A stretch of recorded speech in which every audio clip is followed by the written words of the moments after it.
उन कर्मों की कटाई के लिए सत्संग रूपी निर्मल जल जे कोई नर पावे मैला ही कटकट के जाए। सत्संग रूपी निर्मल जल की गंगा में डुबकी लगाओगे तब। ऐ प्रेमियों, वो सत्संग रूपी निर्मल जल की गंगा कहां बह रही? सतगुरु के श्री चरणों में।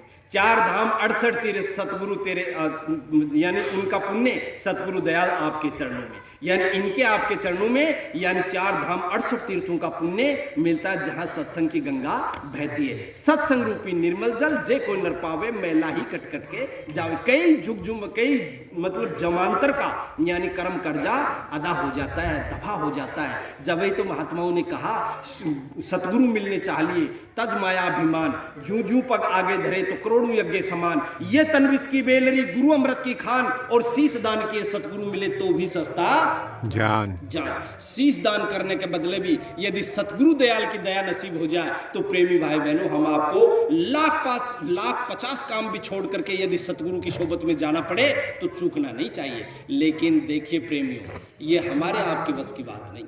यदि आप मतलब महादेव जी की पूजा पाठ कर रहे हैं तो दादी माँ आपका रोज प्रचार करती है। क्या कहती है कि मेरो पोतो तो बड़ो नेक है, बड़ो मतलब शाणु है, सुबह नहा धोर महादेव जी ने जड़ सींच फूल पत्ती चढ़ार पच्छे रोटी खाए, नहीं तो कोई यानी गाछो मुंडा में खोल ले, चाहे सर्दी लागे जनड़ न नाबो तो रोटी खाई को न दूसरे दिन नहारी रोटी खाए।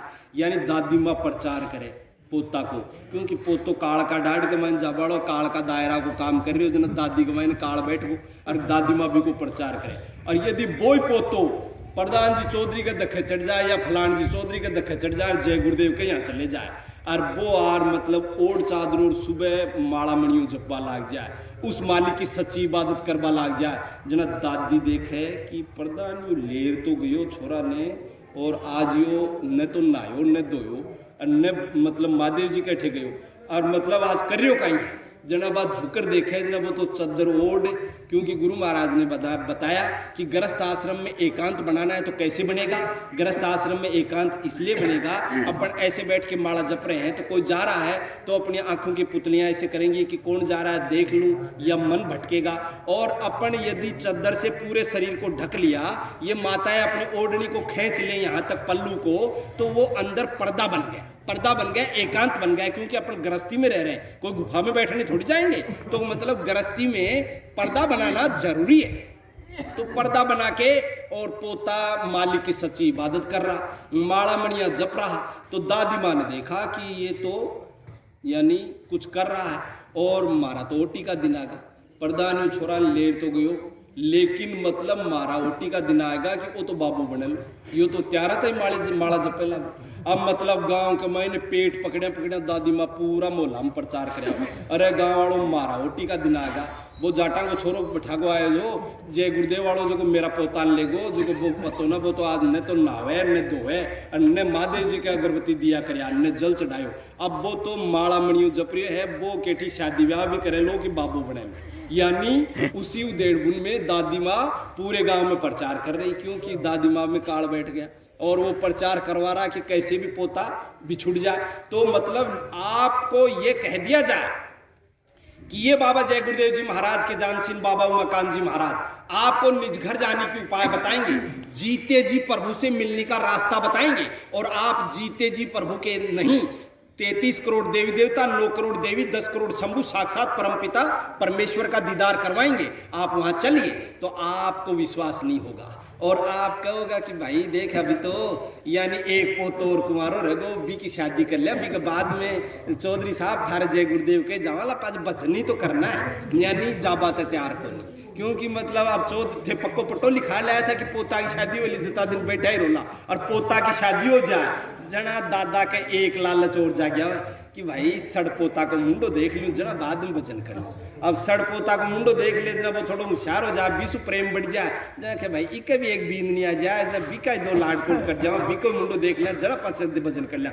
जड़ा ने दादाजी को काम पको जाए। कहने का मतलब सांसों की पूंजी पूरी हो जाए। ऐ प्रेमियों, सांसों की पूंजी तो हम आपको गिन करके दी हुई है, कोई उम्र मिली हुई है, यानी उम्र हम आपको नहीं मिली हुई है, सांसों की पूंजी गिन करके हम आपको दी गई है। और जिस दिन सांसों की पूंजी पूरी हो जाएगी उस दिन हम आपका यानी काम पक्का। और ये पड़ा आपका शरीर, न कोई रिश्तेदार न कोई नातेदार और कोई आपका सीरी नहीं बनेगा। जो परनीज करके दादी माँ आपके साथ आई थी, वो दादी माँ भी कहेगी पोतों से बेटों से कि दादाजी ने भाई ठिकाने लगाओ, आज तो 12 बजे है, यानी रात भर दादाजी घर में रहेगा तो भूत बन रात में खड़ा हो जाएगा, टापर डर जाएगा आपका। जो मतलब इन्हें दादाजी ने ठिकाने लगाओ तो दादी माँ भी यह राय दिलाई और ठिकाने लगाने के लिए ले जाते हैं तो वहां जला फूंक करके आ जाते हैं। जो लोथ रह जाता है उसको मतलब गोचे मार मार के और जला भून करके चले आते, आ करके नहा धो करके नीम की पत्ती तोड़ जीभ दाढ़ जाड़ के नीचे चबा और मतलब दादाजी ने हिदायत दे कि दादाजी सपना में भी मत आ जाए, जो नहीं तो पूजा करा बजाना पड़ेगा।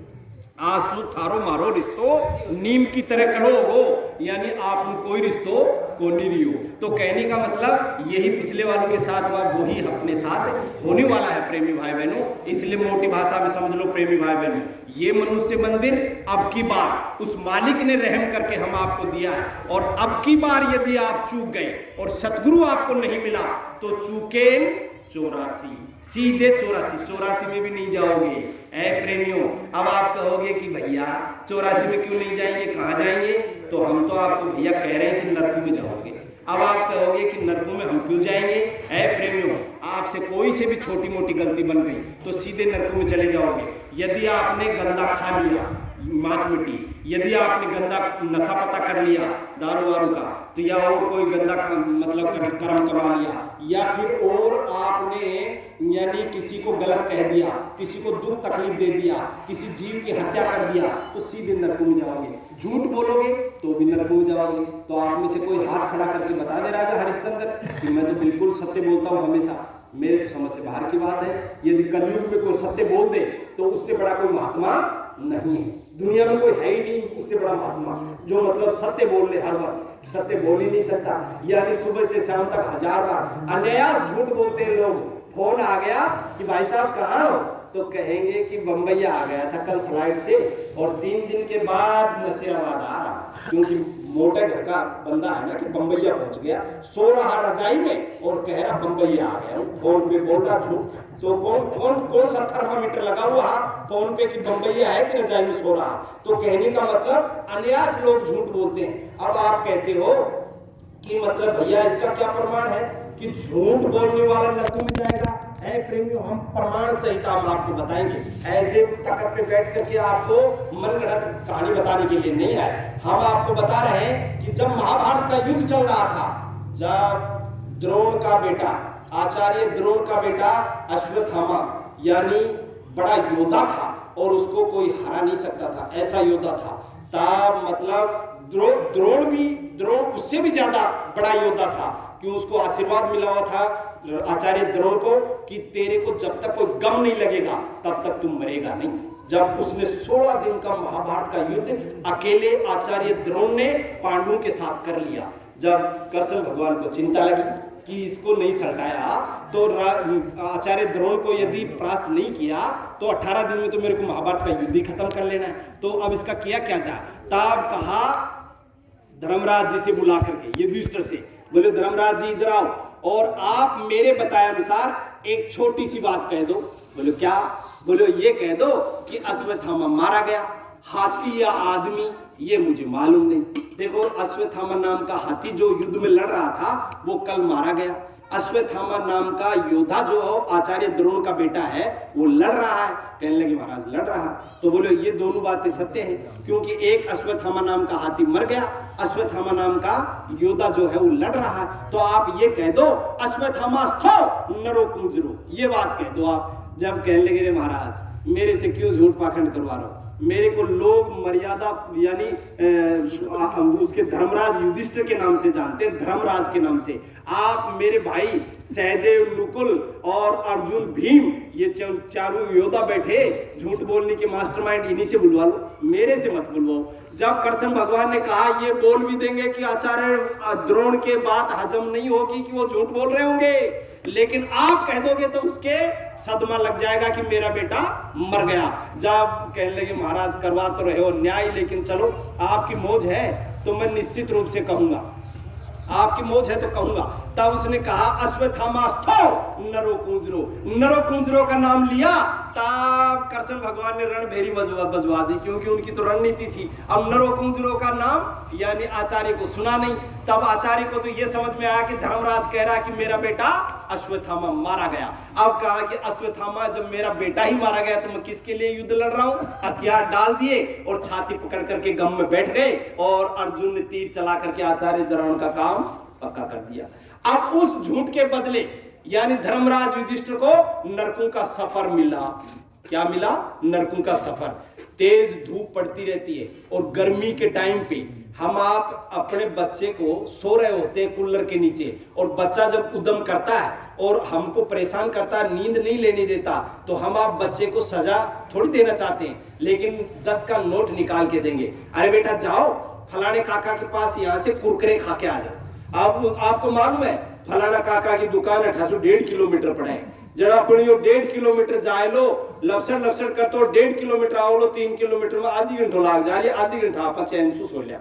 जब बच्चा ने थे सजा दे दो 10 रुपया दे के बटे जार कुरकुरिया खार पास आ जा, यानी अपन वो भी बेरो है कि कुरकुरिया खापाड़ी चीज को नहीं जहर है, लेकिन अपन नींद लेनी है, इसलिए मजबूरी है भी बच्चा ने सजा दे दी। तो मतलब धर्मराज युधिष्ठिर को सजा दे दी किस बात की? कि नरकों में जाएगा और आएगा। ये सफर मिला। क्यों मिला? क्योंकि एक छोटी सी झूठ बोला था मिर्च मसाला लगा करके। तो उस झूठ के बदले धर्मराज जी को यानी नरकों में ले जाया गया। अब वो कटीले भरे रास्ते, ऐसे दुर्गम रास्ते आप हम पांव नहीं टिका सकते प्रेमियों। ऐसे दुर्गम रास्तों से यानी यमराज के दरबार के यमदूत उन जीवात्माओं को ले जाते घसीटते पीटते हुए, लेकिन यमराज जी को घसीटते पीटते हुए तो नहीं ले गए, लेकिन पैदल पैदल ले गए। तो वो दुर्गम रास्तों में हालत खराब हो गई और ले जाकर के यमराज के दरबार वहां जब नरक कुंड में जब देखा, वहां अर्जुन सहदेव मुकुल और अर्जुन वो सारे के सारे सड़ रहे, भीम वगैरह कहने लगे रे महाराज इनको भी मेरे साथ वापस ले चलो। बोले तो बहुत झूठ बोला जिंदगी में। आप कहने लगे तुम मेरे को भी यहीं छोड़ दो। नहीं महाराज बोले आपको छोड़ नहीं सकते, क्योंकि आपने एक ही झूठ बोला था, आपकी सजा पूरी हो गई। तो आप बताइए कि आप नरकों से कैसे बच पाओगे? कोई तो हाथ खड़ा करके आप में से बताए कि मैं तो नरकों से बच जाऊंगा। मैंने तो आज दिन तक कोई झूठ नहीं बोला। ऐ प्रेमी भाई बहनों, आप मोटी भाषा में समझ लो, ये मनुष्य मंदिर आपको हमको मिला और अब की बार सतगुरु आपको हमको नसीब नहीं हुए तो सीधे नरकों में जाओगे। बड़े बूढ़े बुजुर्ग भी कहते हैं, पोतिया वालों से पूछो कि बेटा चूक क्यों 84, अब की बार चूक गो तो सीधो आन तो 84 को ज्ञान है। बाकी महात्माओं का फरमान है कि आप नरकों में जाओगे, पहले नरकों में जाओगे और नरकों की मार खाने के बाद ये मनुष्य मंदिर मिलेगा। अब प्रेमियों आप मोटी भाषा में समझ सकते हैं कि नरकों में कितने साल रहना पड़ेगा।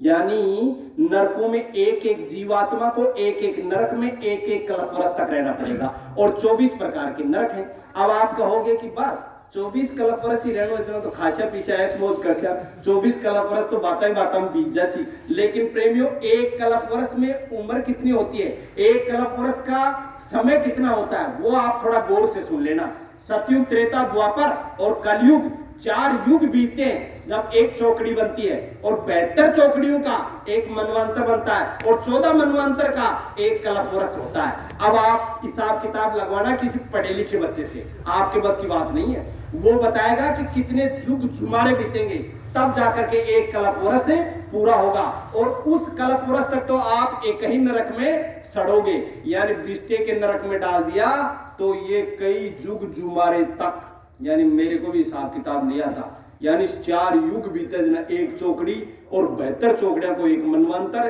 और 14 मनवंतर को एक कल्प वर्ष। जरा एक कल्प वर्ष तक तो थे कीड़ा बंडर वो बिस्टो खाणो आपन बी के बाद में अग्निकुंड में डाल दियो तो भी मत जड़ो, सर्प कुंड में डाल दियो तो फुंकार जहर चढ़ जैसी, और बिच्छू कुंड में डाल दियो तो बिच्छू काटते रहेंगे, और मतलब दूसरे और कोई कुंड में डाल दिया तो उसमें सड़ते रहो।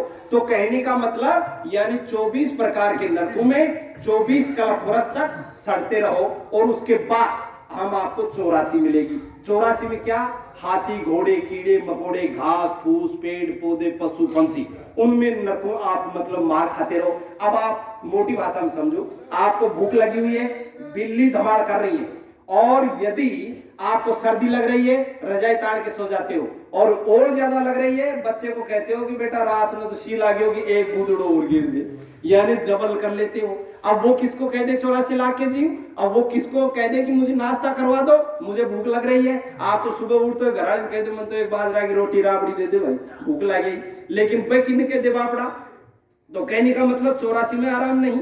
आप चलो चौधरी साहब के बेरे पे गाय के बछड़े बने हो, लेकिन आपका सर दर्द कर रहा, आप चौधरी साहब को कह पाओगे कि चौधरी साहब आप मार्केट में जा रहे हो, मेरे लिए एक सेराडोन की गोली ले आना, मेरा सर दर्द कर रहा, नहीं कह पाओगे। इसलिए प्रेमी भाई बहन मोटी भाषा में समझो, 84 लाख में भी आराम कहाँ। एक कुत्ता है, कुत्ते को दूसरे कुत्ते ने काट खाया और कीड़े पड़ गए सर में, वो सिर धुन धुन के और मर जाता है, पांव लग गई दीवारों के, रगड़ लगा लगा के मर जाना पड़ता है। लेकिन किसको कह दे तो 84 लाख में भी आराम नहीं। तो कहाँ आराम है? क्या मनुष्य मंदिर में आराम है? ऐ प्रेमी भाई बहनों, मनुष्य मंदिर में भी आराम नहीं, लेकिन मनुष्य मंदिर उस मालिक ने रहम करके हम आपको इसलिए दिया कि इसने नरकों की मार खाया, इसने 84 की मार खाया, अब की बार ये अपनी जीवात्मा को जगा करके पिया के घर पहुंचा देगा, इसलिए हमारे को ये मनुष्य मंदिर मिला। आप नजर पसार कर देखो चारों तरफ कि 84 लाख जितने भी जिया जून है, उसमें से कोई भी एक जून का नाम मुझे बता दो जो मनुष्य मंदिर जैसा समझदार हो, मनुष्य मंदिर जैसा क्रियाकलाप करता हो। एक क्रियाकलाप तो सभी करते हैं, वो भी बच्चे पैदा करते हैं, पेट भरते हैं, सारे काम सही है, लेकिन मनुष्य को तो 7 पीढ़ियों इंतजाम करने की चिंता लगी रहती है, और कमाने खाने की चिंता लगी रहती है, प्रॉपर्टी जायदाद बनाने की चिंता लगी रहती है, लेकिन उनको किसी की नहीं, उनको तो पेट भरने की चिंता रहती है। तो आप हमको ज्यादा चिंता करने की जरूरत नहीं है। वो मालिक, कबीर साहब ने कहा कि पूत सपूत तो क्यों संचय धन, और पूत कपूत तो क्यों संचय धन। यानी पूत यदि कपूत निकल गया तो थे दुनिया ने दो खुदेर लिया यार, इकट्ठो कर लियो बैंक बैलेंस और 17 प्लाट खरीद लिया, मेरा जो है वो बलोमान जन्मायो तो थे जाओ लजनड़े 5 मीटर कपड़ों भी साहूकार के हठासु सब बीमा हो लो उधार में, यानी वह प्लाटा ने पहले मंगल कर दे लो। और पूत यदि सपूत जन्म गया तो वो खुद कमा के खा लेगा। तो मतलब साईं मुझे इतना दीजिए जब मैं कुटुंब समाए और मैं भी भूखा न रहूं तो साधु ने भूखा जाए। साईं मुझे इतना दे मेरे मालिक कि मेरा भी उदर पूर्ति हो जाए, और कोई भूखो भिखारी आ जाए, कोई सज्जन आ जाए, बीकी में सेवा राबड़ी रोटी खिला कर सकूं, यानी इतना मुझे आप दे दीजिए। अब बाकी आप हम रात दिन इसी माया के चक्कर में लगे रहते हैं, मेरा बेटा, मेरी गाड़ी, मेरा बंगला, मेरी जायदाद, मेरी जमीन, भाई भाई का माथा फोड़ देता है, बाप बेटे का कत्ल कर देता है, सास बहू को मार देती है, और पति पत्नी का गला काट देता है, पत्नी पति को ठिकाने लगा देती है। किसके लिए? यानी LIC कराई है पति की, तो 1.5 करोड़ की LIC कराई है, तो LIC का भी बेनिफिट ले पाका चक्कर में पति को मर्डर करवा दियो, क्योंकि हम पुलिस में नौकरी करते हैं, रोज केस आते हैं ऐसे कि क्या का चक्कर में करायो, कैसा LIC कराई थी 2-1 करोड़ की, जो मैं देखी कि बेनिफिट मिल जाए, जब पति ने ठिकाने लगा दिया 2 करोड़ का चक्कर। बताओ अब ये रिश्ते रहे, ये नाते रहे। ऐ प्रेमी भाई बहनों, ये सब पाप का घड़ा लबालब भर गया, चारों तरफ से पाप का घड़ा भर गया, तो निकल चलो इस भव सागर में, आप हमका कोई नहीं। इस दुनिया में जो जिसकी चिंता आप कर रहे हो, अरे पहले भी तो 84 लाख में तो हमारा आपका कोई रिश्तेदार था, वहां भी तो हमारे आपके बेटे पोते थे, क्या वो कहाँ है? क्या नंगे फिर रहे हैं, या पहन के फिर रहे हैं, या भूखे फिर रहे हैं, कि खा करके, या जंगल में रह रहे हैं, कि राजमहल में रह रहे हैं? आपने कभी चिंता किया? उनकी चिंता छोड़ दिया और आज इनकी चिंता कर रहे हो जो आज हमारे नहीं है। ये हमारा आपका इनका कर्म कर्जा बाकी था जब हम इस परिवार में जन्मे। ये मेरा बाप, ये मेरी बहन, ये मेरा भाई, ये रिश्तेदार नातेदार। आप देखिए प्रेमियों, आपकी हमारी तरह अर्जुन भी अभिमन्यु के पीछे स्वर्ग लोक में जब पहुंचा, जब जाकर के अभिमन्यु की तरफ दौड़ा कि हाय मेरे अभिमन्यु, जब अभिमन्यु ने कहा ए अर्जुन, बोले किसको बेटा कह रहा, किसको बेटा कह रहा तू? मैं तेरा कई बार बाप बना, और तू मेरा कई बार बाप बना, तू मेरा कई बार बेटा बना। तो प्रेमी भाई बहनों, ये तो कर्मों का लेन देन है, ये जंजाल है, तो मतलब ये लेना देना चलता रहता है, ये हमारे आपके समझ से बाहर की बात है। लेकिन स्वामी जी महाराज कहते हैं कि ये गृहस्थ आश्रम में हमारा आपका कोई नहीं है। लेकिन स्वामी जी महाराज ने कहा है बच्चे बच्चियों, हमारा आपका कोई नहीं है, ये बात तो कटु सत्य है, लेकिन आप सेवा करना मत छोड़ देना। बेटा को चाहिए बाप की सेवा करे, मतलब माँ की सेवा करे, बेटी को चाहिए माँ बाप की सेवा करे, शादी होने के बाद में सास ससुर की सेवा करे, सास ससुर को भी अपने माँ बाप के समान समझे। लेकिन आजकल ऐसा नहीं, आजकल यानी ये माताएं चाहती हैं कि मेरी बहू जो है वो तो मेरी दासी बन के रहे और मेरी जो बेटी जो है वो ससुराल में पटरानी बन के रहे। ये इनके ये ख्वाब है। और फोन पे राय देती रहती हैं, फोन पे चालू फोन पे ही रसोई में राय देती रहती हैं। सासू माँ ने ऐसा कह दिया, दे रांड के बोर्ड के मैंने, आप बताओ, यानी सासू माँ के तो बोर्ड में दे और माड़ी भूए जो है बम ने दे कि रांड काटी ये कह दियो काल, यानी इन्हें तो ये कह दियो और सासू माँ के तो बोर्ड में। यानी ये पाठ माताएं पढ़ाती रहती हैं, मैं सुनता हूँ, क्योंकि मैं दूध पीता बच्चा नहीं हूँ, 47 साल की उम्र है, तो मतलब सुनते रहते हैं। लेकिन माता और बहनों, यानी फोन पे ऐसी राय नहीं देना चाहिए बच्ची को। बच्ची को किसी ने कुछ कह भी दिया ससुराल पक्ष में तो उसको कहो बेटा सहन करो और सबकी सेवा करो, सेवा करोगी तो सबका दिल जीत लोगी, सबका दिल जीत लोगी तो कोई घर में विवाद नहीं होगा, तुम भी चैन से रहोगे, अगले वाले भी चैन से रहेंगे। ये राय लेकिन ये फोन नहीं देनी देते सुबह से शाम तक कि यानी घर वाले ने सब्जी लाके क्यों नहीं दिया, तो सास माँ ने शिकायत कर दिया जवाई से कि बच्ची को सब्जी लाके नहीं देते हो, कमाने खाने की हिम्मत नहीं थी तो बच्ची के साथ शादी क्यों किया। अब बताइए, अब उसकी बेचारे की क्या मजबूरी है कि वो सब्जी क्यों नहीं लाया। सास माँ ने फोन दे दिया बेटी ने और सास माँ का डायरेक्ट जवाई के पास फोन पहुंच गया कि तुमने सब्जी नहीं खरीद के दिया बेटी को। तो ये कोई सलूक है। तो कहने का मतलब देखिए प्रेमियों, एक दूसरे के साथ प्रेम से रहो और एक दूसरे की सेवा करो। सेवा करोगे तो आपको भी सेवा करने वाले मिल जाएंगे। आप पेड़ लगाओगे आम का तो आम खाने को मिलेंगे और पेड़ लगा दिया बबूल का तो कांटे चुभेंगे कांटे। यदि आपने किसी की सेवा नहीं किया, माँ बाप की सेवा नहीं किया, बड़े बड़ों की सेवा नहीं किया, मोहताज की सेवा नहीं किया, भूखे भिखारी को नहीं खिलाया तो आपको भी कोई खिलाने वाला नहीं मिलेगा। देखिए एक परिवार शहर में रह रहा, उसका मेरे नए नौकर हो राज को, जो मतलब बिको बाप मर गो घर में बूढ़ी माँ, जब बूढ़ी माँ ने ले मतलब शहर के मैंने मकान बढ़ा लिया मतलब बटे रह लागू माँ के साथ, अपना बच्चा भी रह रहा, बीबी भी रह रही। अब मतलब उनको एक दिन पार्टी में जाना था तो दादी माँ से यानी माता जी से कहने लगा माता जी एक काम करना मतलब रोटी बना के खा लेना और मैं और तेरी बहू कोई पार्टी में जाके आते हैं। आप दादी माँ ने कहा, माता जी ने कहा बेटे से, अरे बेटा बोले मैं गांव में थी ना तो चूल्हो बाल बोले फोगरा सेक लेती यानी रोटी बना लेती, बोले थाड़ो को गैस आड़ो तो मेरे तो है को नहीं आओ, बोले यो मामलो बैठे को नहीं जरा मतलब बोले बेटा कोई बात नहीं थे तो जाओ। अब मतलब उस बेटे ने कहा घरवाली से धीरे से, अरे बोले माता जी को 2 रोटी सेक दो, अपन तो पार्टी में खाएंगे बच्चे के साथ और माता जी को 2 रोटी बना दो। अब घरवाली ने आंख निकाली, ऐसे कहा तेरा दिमाग खराब हो गया, मैंने कड़ब की साड़ी पहन ली पार्टी में जाने के लिए, दोस्तों के साथ वहां नाचूंगी और आपकी माँ के लिए मैं रोटी बनाऊंगी, रसोई में घुसूंगी, पूरी कड़ब की साड़ी खराब हो जाएगी, खबरदार कोई रोटी बनाने की जरूरत नहीं। ए डोकरिया, जय मंदिर में जो माइक बज रहा वहां भंडारा चल रहा, वहां भंडारा जीम के आ जाना और आकर के चुपचाप सो जाना। आप दादी माँ को हिदायत मिल गई, उसने कहा अरे बेटा आप तो जाओ मैं जीम के आ जाऊँ। अब दादी माँ करे क्या, उसको मालूम है पानी पी के सोना है। अब ये माताएं इनको कोई सम्मान के साथ कह दे कि दादी माँ हमारे यहाँ आपको प्रसाद के लिए आना है तो जाएंगी, नहीं तो आपने कह दिया मारा जीम वो है तो एक हो जाए के मतलब यानी सम्मान से बुलाते तो जाती है। ये बड़ी मतलब इनमें मर्यादा होती है। तब मतलब दादी माँ ने भंडारे में से कैसे चले जा यानी जीवनी के लिए भिखारी की तरह। आप मतलब वो पानी पी के बेचारी तारा गिन रही और सो गई। आप वो जा रहा रास्ते में अपने फैमिली को लेके, जब उसका बेटा कह रहा यानी दोकड़ी माँ के बेटे का बेटा यानी पोता कह रहा, बोले पिताजी, बोले पापा मैं बड़ा होकर के नौकरी लगूंगा और बहुत अच्छा सा घर बनाऊंगा। लेकिन जब उसकी माँ ने पूछा मम्मी ने, अब देखो वो प्रफुल्लित हो गई कि मेरा बेटा देख कितना होनहार है, नौकरी लगेगा घर बनाएगा बहुत अच्छा सा। अरे अच्छा बेटा बहुत अच्छा घर बनाएगा, हाँ बोले माँ, मम्मी बोले बहुत अच्छा घर बनाऊंगा, लेकिन पापा